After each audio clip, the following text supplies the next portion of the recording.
Bien, je vous remercie de m'avoir proposé de venir participer à ce symposium. Donc, je connais personne ici, donc ce qui me réjouit parce que je suis moi-même en pleine reconversion professionnelle, puisque après 30 ans d'enseignement à l'université en tant qu'historienne du Moyen-Âge, j'aspirais désormais depuis plusieurs années, à une conversion professionnelle, ce qui n'est pas du tout facile dans le monde universitaire.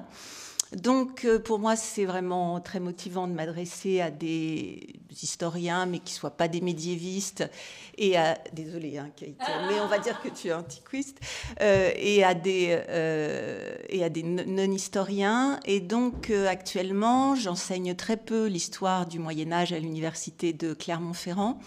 Et je me consacre depuis le mois de septembre à du management et à de la direction de services du centre d'enseignement du français langue étrangère. Donc je me rapproche plus peut-être de madame qui va nous parler d'exil, de réfugiés. Non, c'est pas vous. Qui est-ce? Ah, elle n'est pas là. Ah, d'accord. Bon, excusez-moi. Travailler pour préparer cette communication sur la conversion, ça m'a invité à penser à ma propre conversion. Donc, je vous propose de commencer peut-être d'une façon inhabituelle. Je vous propose de fermer vos yeux. Je vous propose de fermer vos yeux, de sentir le contact de vos pieds sur le sol, de sentir le contact de votre bassin avec la chaise, de laisser s'évaporer, s'échapper les propositions de concepts, d'analyses qui nous ont été faits. Pour revenir à votre respiration.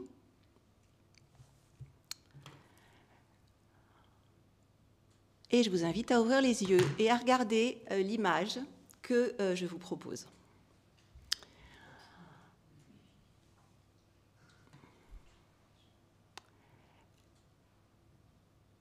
Et je vous invite à regarder cette deuxième image.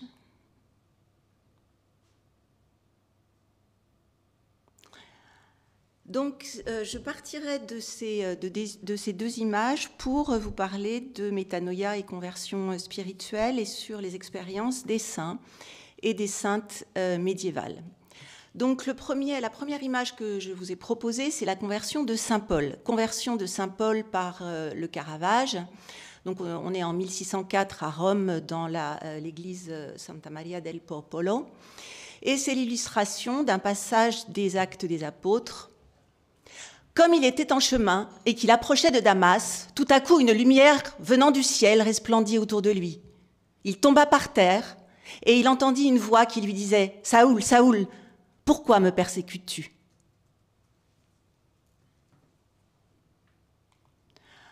Deuxième image, c'est une scène qui se déroule environ 11 siècles plus tard. C'est la conversion de saint François d'Assise, peinte par Giotto. Donc nous sommes toujours en Italie, on est monté un petit peu plus au nord à Assise, en Ombrie. Et donc c'est la représentation de saint François qui rend ses vêtements à son père. Donc on est dans les années 1210.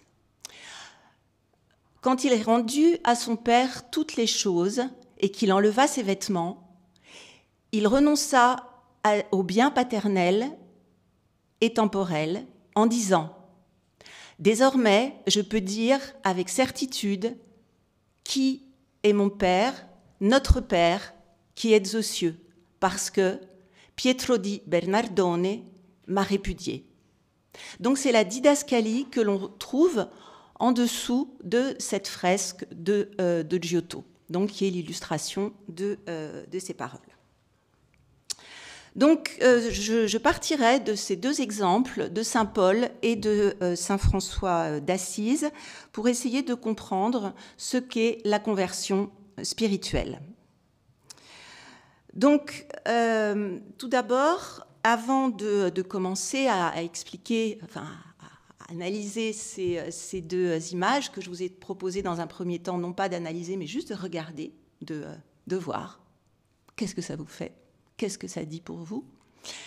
Donc, je voudrais revenir sur l'importance de la conversion dans les Écritures, hein, dans l'Ancien et surtout dans le Nouveau Testament, où lors des 3 dernières années de la vie du Christ, eh bien, il y a une suite de conversions, hein, des hommes qui vont suivre le Christ comme disciples. Hein. Ils n'ont pas encore, dans un premier temps, la conscience d'appartenir à une nouvelle religion, puisqu'il n'y a pas encore de religion chrétienne, hein, bien sûr. Il y a juste un homme qui parle et qui les invite à les suivre.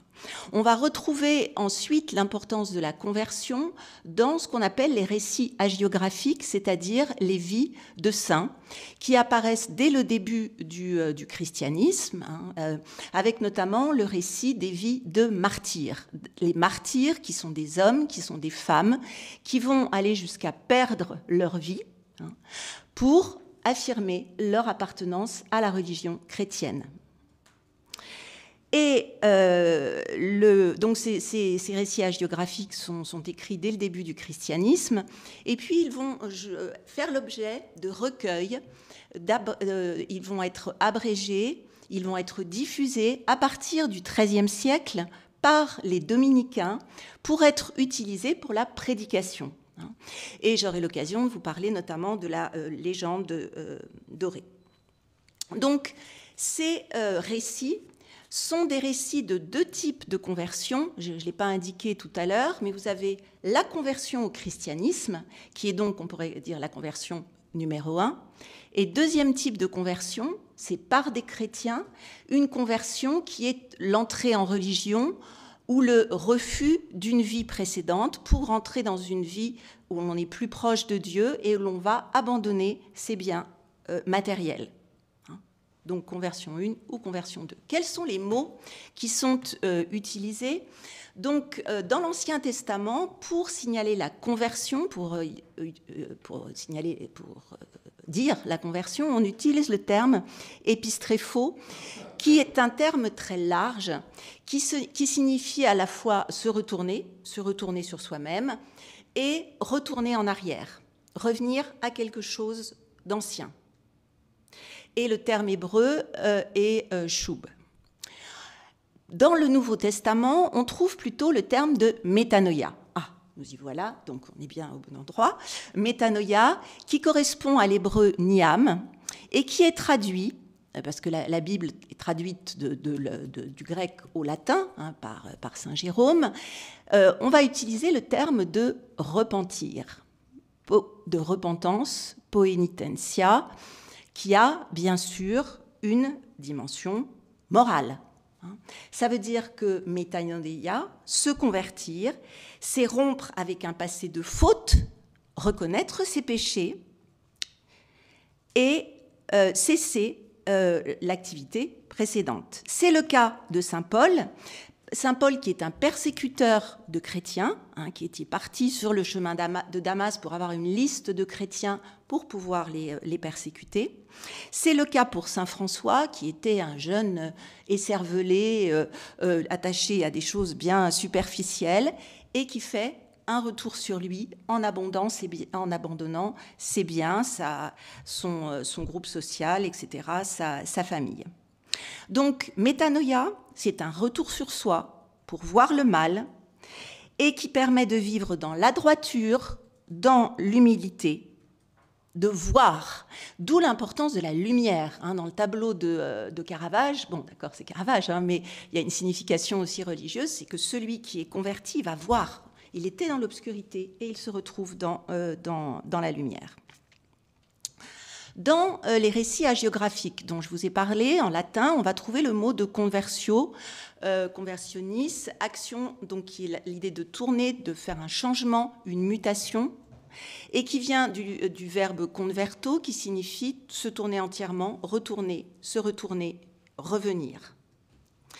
Donc, le terme de conversio fonctionne à la fois pour la conversion numéro 1, je passe au christianisme, conversion numéro 2, je passe à une vie d'ascétisme.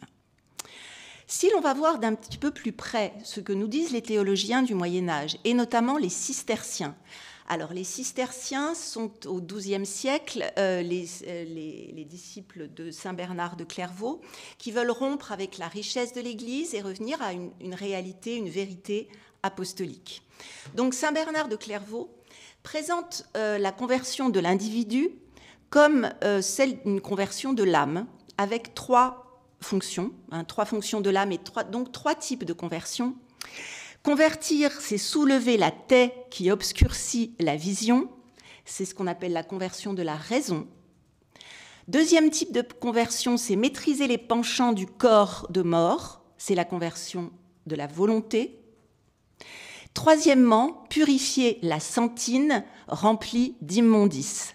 C'est la conversion de la mémoire. La sentine, c'est un lieu sale et humide, c'est la cale des bateaux, donc un endroit où on n'a pas envie de rester,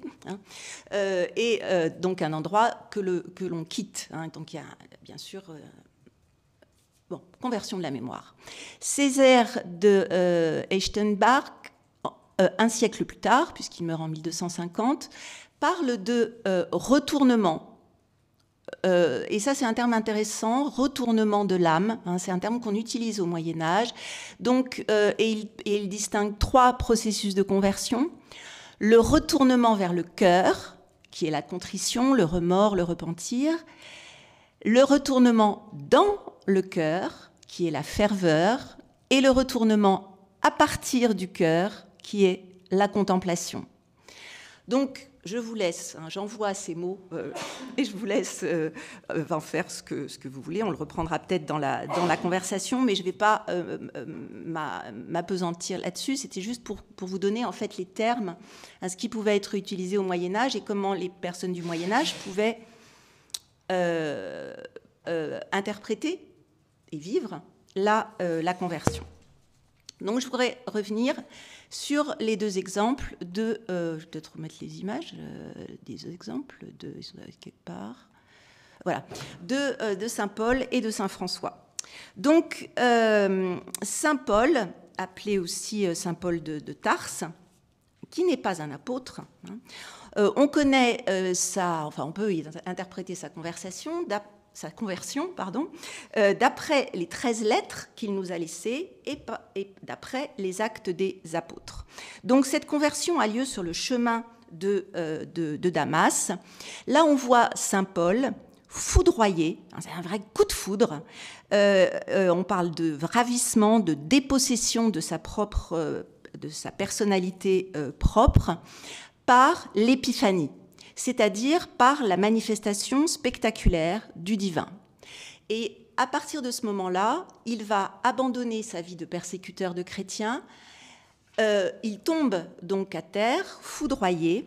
À partir de ce moment-là, il devient aveugle, ne retrouvera la vue qu'un petit peu plus tard, il va être baptisé et il change de nom, parce que son premier nom, c'est Saül. Saül, c'est comme ça que l'appelle Jésus, ou Dieu dans les actes des apôtres. Saül qui fait référence au premier roi des Juifs, d'Israël, et qui signifie désiré. Et il va s'appeler désormais Paul, qui veut dire petit, faible. Donc on voit bien que le changement de nom correspond à un changement à cette conversion. Et il va partir, à partir de ce moment-là, il va partir sur les routes pour mener une vie de conversion. Donc, d'après ce tableau, ça paraît évident, il y a bien une rupture instantanée. C'est une conversion immédiate, totale et radicale. C'est un don de Dieu. Et à partir de cet événement majeur, va découler une série de changements. Donc, c'est ce que dit cette image, c'est ce que disent les actes des apôtres. Rupture avec le judaïsme, rupture avec sa mission de persécuteur. Il se place sous la volonté de Dieu pour accomplir la volonté de Dieu. Et il s'agit en fait d'une union mystique, d'une union transformante avec Dieu, qui ne laisse aucune place au doute, aux atermoiements et à l'indécision. Cependant, Cependant, si l'on va voir de plus près les lettres de Paul, ce que observent les historiens, c'est qu'après cet événement, Saint Paul, qui ne va pas tout de suite d'ailleurs quitter son nom, qui garde le nom de Saoul pendant un moment, puis ensuite il va s'appeler Saoul-Paul, garder les deux noms. Donc il ne se lance pas tout de suite dans l'action. Il va y avoir pendant une période de 3 ans, une période de grosses difficultés pour Saint Paul, où il va notamment faire l'expérience du désert, c'est-à-dire s'isoler pour intégrer ce qui lui est arrivé. Il ne va, même s'il se lance après ces 3 ans dans une mission d'apostolat, ça va être une série d'échecs pour lui, donc il ne va pas avoir de succès, vraiment. Et ce n'est qu'après plusieurs années qu'il va commencer à devenir le Saint Paul que l'on peut connaître. Dans ses lettres, Saint Paul décrit une longue période de dépossession de soi, qui même va durer toute sa vie. Il parle de transformation personnelle, il parle de lente décision et de remise en doute tout le temps, jusqu'au bout. Ce n'est qu'à la fin de sa vie que Saint Paul va donner une autre interprétation de ce moment, et qu'il va considérer donc a posteriori comme un événement majeur de sa vie, mais qu'il va intégrer non pas pour raconter sa vie, mais pour convaincre les Juifs, les païens, à se convertir. Donc en fait, son idée de conversion immédiate, brutale, est intégrée dans un discours théologique, et non pas comme l'expression d'une expérience personnelle. Donc cette idée de conversion brutale est un outil de conversion. En ce qui concerne Saint François d'Assise, donc on voit dans cette image Saint François qui quitte sa vie, je dis de jeune écervelé tout à l'heure pour que ce soit assez explicite. En fait, François appartient à une famille de marchands d'Assise, donc on est dans l'Italie du XIIIe siècle, les échanges, le commerce est très lucratif, donc il appartient à la jeunesse dorée d'Assise. Il mène dans un premier temps une vie de jeunes de son âge. Il y a des communautés, des vraies congrégations de jeunes très bruyants, très agités dans les rues italiennes. On connaît assez bien le phénomène. Et puis, il va faire l'expérience de la prison. Il y a des grands affrontements entre ces villes, ces communes italiennes. Donc, il se retrouve en prison à Pérouse pendant quelques années. Il tombe malade et à partir de ce moment-là, il va changer d'attitude et commencer à avoir des visions.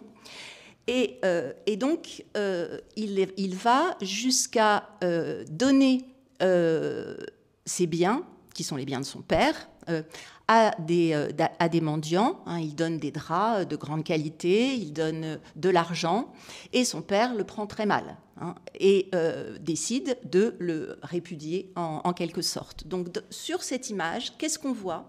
On voit d'un côté, en jaune, on ne va pas développer, mais le père de François, qui récupère les vêtements de son fils et qui a derrière lui toute la communauté d'Assise, c'est-à-dire le pouvoir communal. On voit notamment l'homme en rouge avec l'hermine blanche, c'est un juriste. Donc on a d'un côté la société civile qui refuse Saint François, refuse son attitude parce qu'il est héritier d'une bonne famille, il n'a pas à agir comme ça. Et Saint François se place sous la protection d'un évêque que vous voyez, qui est Guido Ier, et des moines d'Assise. Donc là, il s'agit non pas d'une entrée en religion de Saint François, ce serait trop simple, mais c'est un homme qui se dénude et qui va se placer non plus sous la protection de son père, refuser l'héritage de son père, pour se placer sous la protection de l'Église d'Assise. Et vous voyez une petite main en haut dans le ciel, c'est la main de Dieu vers lequel se tourne Saint François. Donc Saint François est en prière, donc c'est bien une volonté de Dieu qu'il exécute ainsi. Donc cette image À quoi est-ce qu'elle correspond? À quel récit? Et comment est-ce qu'on connaît la vie de saint François d'Assise? Donc saint François d'Assise, je ne sais plus où j'ai mis quelques informations sur ça. Je suis un peu perdue dans mon diaporama. C'est pas grave. J'ai pas mis les dates. Donc saint François d'Assise, il naît en 1180 et il meurt en 1226. Et il a été canonisé dès 1228. Un grand succès. Donc, pour saint François d'Assise. Et après sa canonisation, il va y avoir une série de vies de saint François qui ont été écrites notamment par ses proches qui l'ont connu. Tommaso di Celano, donc Thomas de Celano, qui va écrire 2 vies, la Vita Prima après 1228 et 20 ans après la Vita Secunda. Et il y a aussi d'autres légendes. Il y a de nombreux textes des récits de saint François d'Assise, notamment la légende des 3 compagnons. Et on a un texte de saint François lui-même qui est le Testament. Donc, dans la Vita Prima de Thomas de Celano, la conversion de François est présentée comme une conversion fulgurante, une irruption brutale de la grâce de Dieu dans l'âme du pécheur. Donc, il va totalement changer de vie. Et on voit bien là l'influence de saint Augustin de la conversion de saint Paul. On reprend les mêmes modèles. La géographie fonctionne par modèle. Donc, dans la 2e vie, 20 ans plus tard, Thomas de Celano va changer d'interprétation. Il minimise l'importance des péchés de saint François et il voit plutôt comme une imitation du Christ. Parce que saint François d'Assise, je ne sais pas si vous le savez, enfin, je vous le rappelle si vous l'avez su, il a reçu les stigmates. Saint François d'Assise, c'est vraiment l'imitatio Christi, c'est celui qui va imiter le Christ, jusqu'à recevoir les signes de la crucifixion. Donc en fait, ce que veut faire Thomas de Celano dans cette 2e vie, c'est de montrer l'imitation progressive du Christ que fait saint François, en oubliant ses péchés. Donc il le rend conforme en fait à l'évolution politique de l'ordre à cette époque.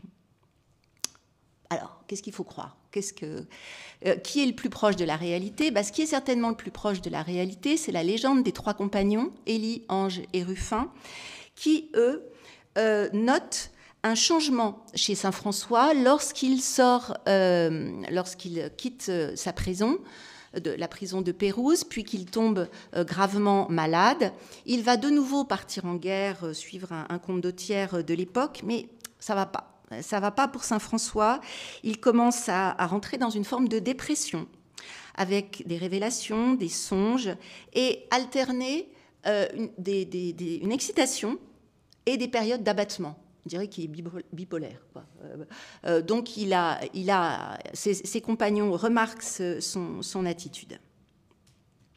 Donc ce serait en fait non pas une conversion radicale, brutale, non pas une longue imitation de Jésus-Christ, mais plutôt une forme de dépression, d'abattement psychologique et physique chez saint François. Et que dit saint François lui-même dans son testament? Pour lui, l'origine de sa conversion, c'est pas le punctum, le moment important, c'est pas le moment où il va rendre les vêtements à son père, ce qui vient après, c'est le moment où il va rencontrer les lépreux, où il va, donc là on est bien dans l'imitatio Christi, c'est-à-dire rentrer dans la communauté des lépreux dans toutes les villes de cette époque en Italie. Il y a ces communautés qui sont placées à l'extérieur de la ville. Donc le lépreux, c'est celui qui fait peur, c'est l'expression du mal, c'est vraiment l'expression physique de ce que veut pas la société, qu'elle soit civile ou chrétienne. Et saint François, comme vous les voyez, les lépreux, ils ont des taches rouges. Donc François les prend sur ses genoux, il va leur laver les pieds et il va aller jusqu'à embrasser un lépreux. C'est le fameux baiser au lépreux qu'on retrouve aussi dans la vie du Christ. Et pour saint François, c'est vraiment à partir de ce moment-là que sa vocation se précise. Là, pour lui, il y a un tournant, il y a un déclic. Et ce n'est qu'après qu'il va rentrer en opposition avec son père. Donc, rompre avec sa famille, et on retrouve le texte, l'image que je vous ai montrée. Mais ce qui est intéressant, c'est qu'on a non seulement on a des nombreuses vies de saint François d'Assise et de nombreuses images de sa vie. Je vous avais dit que c'était le bazar. Et on a ici la Tavola dei Bardi à Florence, où on voit les scènes de la vie de saint François d'Assise. Et c'est là, de cette Tavola que j'ai tiré la présence de François chez les lépreux. Mais ce qui revient chez Giotto et dans toutes les images, c'est plutôt le moment où il abandonne ses vêtements. Donc, ce que retient la mémoire, disons, populaire ou pas, mais ce que retient, ce que l'on retient, ce que l'on fige en fait dans le temps, c'est cette conversion-là de saint François. Donc, ce que j'observe, c'est que l'on retient en fait comme image des moments dramatiques. On va, à la fois dans les récits, dans certains récits, mais surtout dans les images, retenir ce que Carlo Ginzburg a appelé le punctum, c'est-à-dire la représentation de Dieu en action, de l'instant de grâce, de contact avec Dieu, et à partir de ce moment-là, rien n'est plus pareil. Il y a un avant et un après.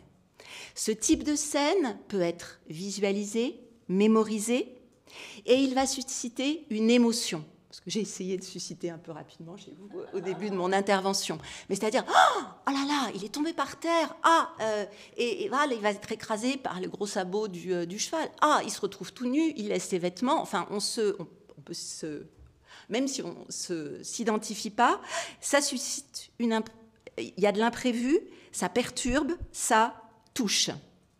Et Carlo Ginzburg, en parlant de punctum, reprend l'interprétation de Roland Barthes lorsqu'il a écrit un texte sur la photographie, et il distingue donc dans les photographies le punctum du studium. C'est-à-dire que vous avez l'image qui heurte, qui perturbe, qui frappe, le punctum, et vous avez l'œuvre, l'image, la photo ou la représentation iconographique qui est de l'ordre du studium. Ça ne perturbe pas, mais ça permet de comprendre, d'étudier. De se dire, voilà, il s'est passé ça, il s'est passé ça. Et il se trouve, et j'ai trouvé ça intéressant, c'est pour ça que je vous en parle, que l'on a un premier tableau du Caravage de la représentation de la conversion de saint Paul. C'est-à-dire que lorsqu'il a proposé, c'était à l'évêque de Rome, non, c'est pas l'évêque de Rome, je ne sais plus.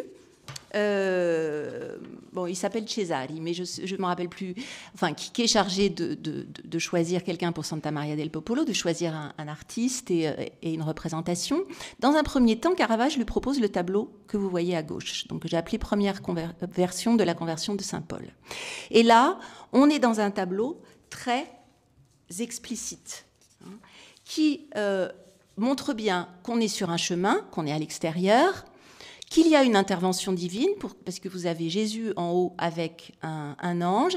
On voit bien qu'il y a saint Paul d'abord sur un cheval, et puis poum, qui tombe au sol, et on voit qu'il devient aveugle.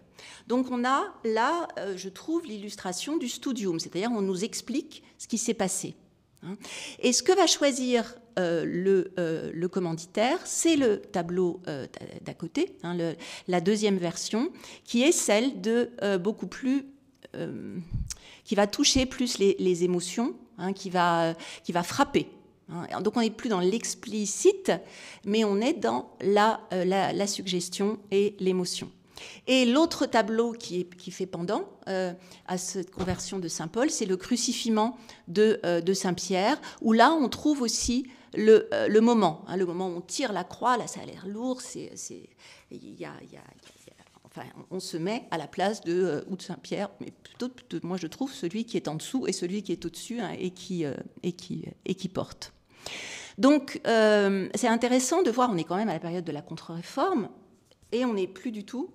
Il faut que je m'arrête. Je ne peux pas parler, c'est dommage. Mais je reviendrai l'année prochaine. Et donc, on est dans dans une autre type de... Enfin, bon, vous m'avez suivi.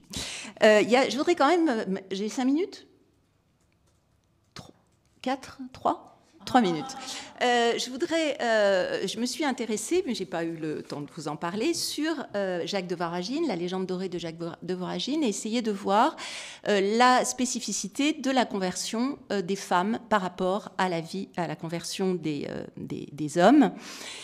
Il y a des choses assez intéressantes à étudier, donc je ne sais pas si on aura l'occasion d'en parler à aujourd'hui, mais ce que j'ai vu dans la légende dorée de Jacques de Voragine, c'est que la conversion des femmes n'est pas un punctum, n'est pas un moment où il y a une apparition, une intervention de Dieu, mais c'est le moment où on leur impose une relation sexuelle ou le mariage. Les saintes sont en général toujours belles et riches, donc elles attirent la convoitise, elles attirent la luxure, enfin elles suscitent la luxure. Et le moment qui va parler aux fidèles, c'est le moment où elles disent non, non, tu ne me toucheras pas, je suis déjà mariée à Jésus-Christ et je refuse de devenir femme, de devenir mère. Donc il me semble que cette conversion chrétienne, enfin cette affirmation de la religion et le refus d'honorer les idoles, pour les femmes, s'accompagne à un refus de ce qui est imposé à la femme, c'est-à-dire un rôle de femme, d'épouse, et un rôle de mère. Et on retrouve aussi dans ces conversions dans ces conversions de femmes le rôle des femmes pécheresses, notamment des prostituées, Marie-Madeleine, etc. Donc, pour terminer cette présentation, je voudrais juste revenir sur une question, ce que j'ai essayé de vous montrer rapidement. Il apparaît évident qu'il y a une différence entre le processus de conversion, qui est long, qui est pénible, qui est douloureux, et la représentation de cette conversion, que ce soit dans les textes, mais là j'ai plutôt insisté sur les images. Les images vont insister sur l'événement, vont vouloir toucher l'émotion, vont insister également sur une expérience personnelle, comme si tout se passait entre le converti et Dieu. Alors, ce que l'on sait, comme ça a été dit précédemment, c'est que non seulement la conversion est un long cheminement, mais c'est aussi une affaire de réseau, une affaire de famille, une affaire de clientèle.